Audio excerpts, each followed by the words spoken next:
जालन्यातील आंदोलक दीपक बोराडे सासऱ्यांची आत्महत्या, परिसरात खळबळ। जालना शहरात एक धक्कादायक घटना समोर आली आहे।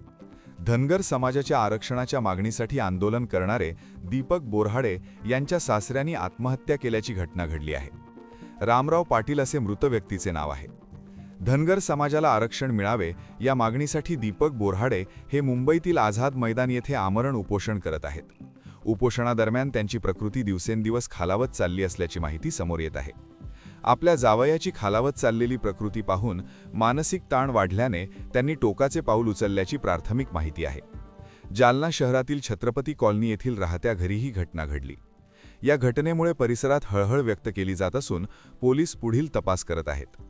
आपला अमोल थोरात आज दुपारी 2च्या सुमारास माझे सासरे रामराव होळकर यांनी पंख्याला गळफास घेऊन आत्महत्या केली। बऱ्याच 10-15 दिवसापासून डिप्रेशनमध्ये होते, कारण दीपक भाऊ बोराडे हे आंदोलन करत असताना इथं घरी कोणी नाही आणि त्यांच्या 2 मुली आहेत। इथं घरी कोणी नसताना सासू आणि सासरे म्हणजे माझे सासू आणि सासरे हे इथं बऱ्याच दिवसापासून वास्तव्यास होते।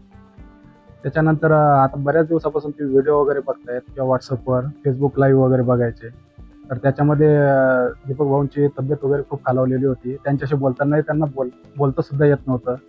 तर या तणावामध्ये बऱ्याच दिवसापासून ते होते आणि याच कारणास्तव त्यांनी आत्महत्या केल्याचा आम्हाला एक अंदाज आहे।